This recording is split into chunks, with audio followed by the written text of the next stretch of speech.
2025, I sold over $1 million worth of product on Amazon, and this is episode 2 of me scaling my business to $3 million in 2026. Now, before we go any further, there's one thing I want to mention. I had some questions about the exact sheet I plan to use to track our progress throughout this series. So instead of replying to DMs one by one, I'm just going to give it away through my newsletter. If you want the same tracking sheet that I'm using to track my progress throughout this series, you can click the link in the description to get a copy for yourself. Once you sign up, it'll be emailed to you automatically, and I'm also going to update that newsletter weekly with stuff that I don't share here on YouTube or anywhere else. All right, let's get into the actual numbers for this week. And before we jump into all the numbers, I just want to preface one more time that this is all projections for what I expect to sell through towards the mid to end of January and also into February. Reason for this is because a majority, if not all, this inventory is going FBA. So because of that, obviously there is a delay of about 2 to 3 weeks from the time it gets outbounded from prep to the time it actually arrives and is ready to be prime delivery by Amazon. So with all that out of the way, let's get into the numbers here. So we're looking at about a 31% ROI. Everything on this sheet is after prep fees included. So I pay right now on average $1.30 a unit. That's after literally everything though. And we'll get to that in the net projections. Next, we're looking at about a 16.67% margin, which is pretty good. I'm actually pretty happy about that. Again, these are all projections, so we'll see how well that holds up over time. Estimated sales, we're looking at about 57K, and that is coming off of about 31K in spend. So this is what I was telling y'all in the first episode, how spend and sales are not just a perfect one-to-one ratio. And the reason I was able to know that is just because I've been selling for a while, but once you start selling for a few months, you'll start to see that the ratio between what you spend and what you sell isn't always going to be a perfect linear one-to-one ratio. And then after all that, we should be making about $9,500 in profit. And this is what the sheet looks like. So obviously there is the name of the products in the ASIN. I will not be touching anything there, but I want to explain a little bit about these tags here because I'm sure you guys are curious. So what these tags represent is actually going to be anything that is on hold. Now, the reason for a majority of things being on hold is anything that hasn't actually been shipped by the supplier.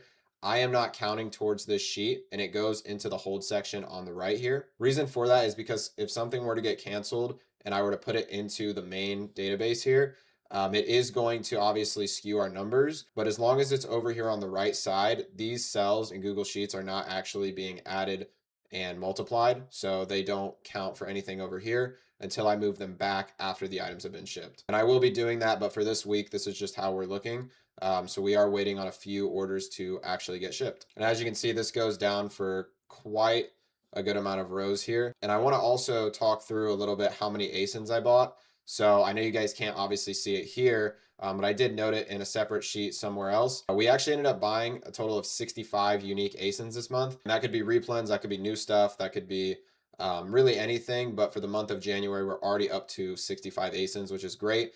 In Q4 December, we did about 200. So that's like pretty much my all-time high. So to be at 65 is already good. And then coming over to units, ACOG and ASP, we're looking at about 1,000 units this week. So from the 1st to the 7th, we bought 1,000 units. Really happy about that. Average cost of goods on that is 30, which is also great. And same with ASP. Usually I'm not this high, so it's a good thing that we're pushing those numbers up. Anyone who's scared to sell high value products, I promise you it's not scary. It's way better because then you get more out of what you sell. So really happy to see that number going up. So now let's see on a surface level how close we are to getting to our goal. So this week we were supposed to spend about $28,980 in spend. So basically 29K. We did topple that by about 2 extra grand. So that's great. So we ended at 31K in spend. And the profits that we were after this week was about 7 grand. And we were able to do $2,500 more. So we're sitting at about $9,500 in profit just this week.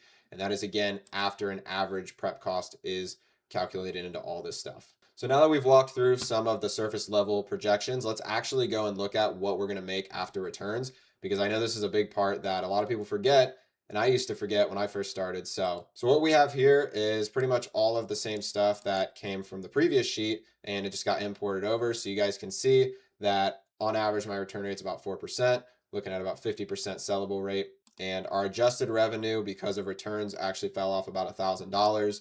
And our profit before returns went from about $9,500 to about $8,000. So you can see that returns definitely do take a big impact, a big chunk out of the business, and it is something you need to account for. Also, if you take a look at our margin, right, previously it was about where was that? 16.67, and now it is 14.41. So we can see that that definitely does play a factor not only on the bottom line, but also all the percentages and things of that nature. So now we've went from 9,500 in profit to 8 grand in profit and 16.5% to about 14.41%.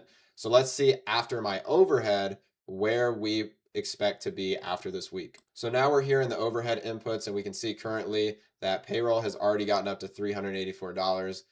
We have $60 in employee bonuses, 138 in software, 68 in losses. Losses is something that I just give a rough math estimate on. So $300 is about how much I expect to lose just from miscellaneous inventory losses and whatnot. Funny enough, I did have to take about $165 loss because the wrong product was purchased and we can't sell it on something else. So that was my mistake. That typically doesn't happen, but it did this week. And that's why I account for this, because there's always stuff that just happens that you're not expecting for. So it's good to account for it. Same with Amazon storage. So sometimes you leave stuff in storage longer than you expect. I know in Q4, peak storage fees definitely surprised me a lot. So it's something that I started to think about and account of, because it's similar to losses where it'll come out of nowhere and you don't really know it's there. So that puts us at a total of almost $700 in overhead. So now we can see our revenue after returns, profit after returns, and our net numbers after returns, all fees, all expenses, and overhead, putting us at about $7,400 in profit on the week, and also about a 13.2% net margin. So now that we've gone through all the projections and you guys were able to see how much money I spent this week, my total ASINs that I bought, all the units I bought, ACOG, all that stuff, let's get into how much I actually made this week on the net side of things in Seller Board. All right, so we're here in Seller Board now, and as you guys can see, I have grayed out all my products because I don't want my ASINs getting stolen, but we can see these are legitimate numbers. These are real sales figures from each individual product that I have sold this month. So let's get into the numbers and let's talk about it. So this week, we have sold $37,485, which is in line with what I expect. If you watched episode 1, you will know that I said I plan to do about $150K in revenue this month. And that's just simply because I sold a lot of FBM in Q4. I did send FBA, but I wasn't as heavy on that as compared to FBM. So we're kind of just clawing back right now. We can see that about 750 units were ordered. A lot of refunds this week, which isn't great. 72 is a lot higher than I would like. I had a day where we had 18 refunds, so not happy about that, but is what it is. And as you can see, my gross and net profit is the same at about $5,500 almost.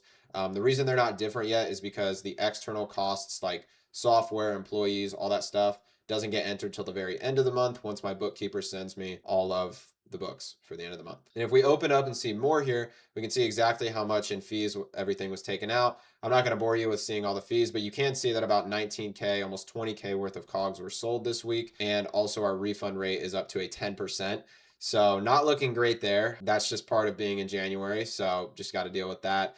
30% sellable is also not great, but I do think that that will increase because I have a setting in Seller Board to where if a return is pending and unknown, it's automatically marked as unsellable. So that is going to diminish the sellable return rate, putting our margin a little bit lower. But we are still walking away right now with a 14.6% margin, which is pretty good considering I'm almost at a 10% refund rate. However, this isn't net, so let's go ahead and actually talk about the net numbers that are going to come from this 5,500. And the way we're going to do this is we're simply just going to take 5,500 minus all of my overhead for this week here. We're just going to calculate 5,500 minus 678. All right, so we have the calculator pulled up here. So we're going to go ahead and do 5488.28, and we are going to subtract that from the overhead cost of $678.30 here. So you can see here that we have about $4,800 and some change worth of net profit, but this is only accounting for our overhead. So this does not actually account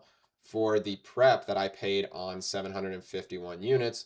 So let's go ahead and figure out now how much we owe our prep center, averaging out to about $1.30 a unit. And as you can see, we have about almost $1,000 in prep costs. So we have to now take that and subtract it from our previous totals. Okay, and now taking our total expenses from our prep center and subtracting it from our numbers here, which was our overhead minus our net profit, we are going to come out to about a total of $3,000 in profit made this week. So definitely less than I would have liked. The 10% refund rate is a big part to play in that. So now we're going to take this number and we're going to actually divide it by our sales, which right now it's looking like this is going to be a sub 10% margin. So again, not happy about that, but these numbers will recover as we continue buying more inventory. Okay, and to now get our net margin, we're just going to take our net profit from this week and divide it by the amount we sold. So we're looking at about an 8.2% net margin. Again, lower than I would like, but when you're selling a lot of product one month and you're not selling as much the next, your returns are definitely going to make your next month's numbers seem very low. This is a lot lower than what I would like to be at, but when you sell a lot more product the previous month versus what you're selling currently, this just tends to happen because refunds kind of spill over, and January is kind of known for customers returning a lot too. And now that you guys have seen the net numbers for Seller Board this week and also the projections, let's go ahead and dig into the disbursements that Amazon paid me this week. So I'm just doing this from a picture because I don't want to have to blur out my information. But as we can see, we had about 4 payouts this week. I kind of forgot to take a daily pay here and there. So we had about 7,400, 5,300, 8,700, and almost 11 grand. And the number is 32,585.52. That's what Amazon paid me out this week, so that I can take that money and roll it back into more inventory. So cash flow is still in good standing, which is a great thing. And I'm very confident that we'll be able to get those numbers up just moving along. But spend wise, I'm very happy with how this week went. And I think the next goal is just to improve the margin naturally by selling more product. All right, and that's some of the numbers for this week. Now I want to dig into what I was actually working on. So a big priority I had this week was training for my sourcing VA.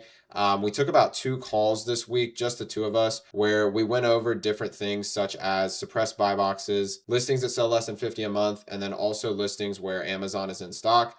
Because he's now doing a lot more brand searching for me. So he's going to eventually take over for me. The way I did the training with him was we got on call. I did examples where I explained my thoughts, my process, and the right way to analyze these type of products. And then I would pass that off to him. He would give me his thoughts. He would explain. He would ask any questions if he's confused. And then what we did after was we hopped off the call. I gave him about 5 to 7 products to analyze himself, and we did that through a Google form. So what I like to do with my VAs is give them little quizzes, especially after we learn something new. I want to make sure that they have a very surface level understanding so that they can then use practice and implementation to get better at it over time. His results this week were pretty good. I would show you guys his sheet, but obviously there's leads in there that I can't share, but he did do decent. He submitted a total of 32 leads, 18 of which were solid. And then we also ended up buying 8 of those. Reason why is because we have some leads that are limited by supplier limitations, such as order cancels, order frequency, that type of thing. And that's something we're going to dig into here in a second. But this month he's expected to submit about 50 leads, and 20 need to come from storefront stocking specifically, and all of them need to be bought. So he needs at least 50 bought leads. So he's a little under where he needs to be, but I have no doubt he's going to kind of turn that up as we get further and further into January. Next, I want to talk about some places that were a struggle for me this week and just some talking points here. Order cancels were definitely eating at me this week. Even at, 6-figure a month scale, there's never going to be a proven formula with order cancels, especially if you're buying from somewhere new or if you're doing a lot of volume. One of my best suppliers from back in the day, I stopped buying from them in about November just because I couldn't really buy anything. They were already starting to be weird. And it looks like now they've clipped pretty much all my accounts. I've had some friends try out getting orders through. They have no luck. So it's unfortunate, but I'm currently messing around with a tool called multi-login, and that basically is a better version of a VPN. It can sort of mask your VA's identity better than a VPN can because it keeps their location the same. If you have like a sticky proxy, I didn't want to spend too much time using this tool this week. I just wanted to test it out because order cancels is such a black hole, and you can go in so many different directions and lose your mind over it. And honestly, it's just not worth it. I'd rather go and spend my money where that supplier wants to take it from me. But anyways, I kind of got over this by, again, testing out this tool. We're still in the process of trying to figure out if it's actually going to benefit us at all. My plan with it is to kind of see if it works with age suppliers that are starting to become weird. So just trying to make things look consistent on new accounts, make them line up, make it less likely for them to think something's fraud, that type of thing. And me and the team had a call on Thursday just about how to use the software, going over order cancels. I invited my sourcer into the meeting because I wanted us to discuss how this affects his job and also, how that affects everyone on the team. So I think that was a good meeting just to start getting him mentally trained to, lay off some suppliers or not go as heavy on them. And the lesson that really was learned this week is that, when you're stuck in a situation like cancels, there's really nothing you can do but move forward. And I actually ended up being able to spend about 10 to 15 grand extra on the same supplier I was looking through like almost every day. And it was just simply because I dug through enough stuff inside of what they had on sale, and I was able to make some stuff work. So that was great. Next, I want to get into the idea that I had last week. If you guys watched that video where I was saying I wanted to incentivize my team differently than just financial gain. So I pitched the ticket system to my sourcer, and he said that he did like the idea. He liked how there was like a flexibility aspect to it, but we just put him on sort of a new tiered program of incentives, and he said that he would rather see that out through just for the time being because it is so new, which I did really respect that. And I thought, you know what, I think he's right. So I didn't pitch it to the rest of the team, but I think later down the line, that is a topic I want to revisit because I want to get my team to be as culturally inclined and excited to come to work as possible. Because yes, everybody does love money, but Filipinos, I think, value time with their family and their friends. Like that's just their culture. So anything that would be more valuable to them, I want to give that back because they obviously do a lot for me. Okay, and then some stuff I want to work on come next week. I really want to get my sourcer's hit rate up on some of these leads. I think this is going to be done again by just working on these suppliers where we know we're going to be restricted in some way. So if there's supplier limitations such as coupon usage or order frequency, I want to make sure that he's aware of these because him and my order placer, so my second admin, they do two different roles. It's good because it creates separation and they become specialists, but it also sucks because if they need to know stuff from other departments, it's obviously a whole training module we have to do. But nonetheless, I'm going to get him more acclimated to that. I currently have the order placing VA making a buy sheet right now of just every supplier that we've ever bought from and giving notes on each so that he can kind of read through it anytime he plans to do like a really big search on them. Because what I don't want is him to submit like 10 leads from somewhere we can only buy a lead a day or not even a lead a day. It might be even less. And then him not make any money, me not make any money, and we're all just kind of like, well, we just wasted a bunch of time. So that's a really big goal for this week is just getting that training out the door. Again, that's like my main goal for January is just really helping him out, getting him to be better because eventually he needs to take over for me. Another thing I want to add to this week is I want to take an individual meeting with each of my team members and almost do sort of like a quarterly check-in. So I want to talk through what they like about their job, what they might want to get into, overall just how they're feeling, right? Like, are they fine working the position they are? Do they want to move up? Is there things they want to learn? Because my buddy actually does this in his business to where he'll do a quarterly check-in and ask those same types of questions. And his results this week were very interesting. He actually had some employees that preferred to just make the same salary, do the same job because it's what they were comfortable with. And, you also have the opposite where people are go-getters and they want to, excel throughout the company. So I think it's very important that I understand people deeper than what they're just assigned to and see if they maybe can fit that excelling role or if they'd rather just stay where they're at and, kind of guide them in that sense. So I really think that's a good idea, something I'm going to steal from him. So that's something I want to do this week as well. And yeah, that's pretty much going to cover everything in episode 2. Again, if you guys want that Google Sheet that I've been using, don't forget to click the link in the description. You can sign up. It's free, and I'm going to be giving value that I don't give out on YouTube. I promise it'll be a good read each week, and you might learn something, so highly recommend you subscribe. And currently, we're sitting at about $37,500 out of 3 million, so we got a long way to go. But with that being said, I'll catch you guys next week for a new episode, so peace out for now.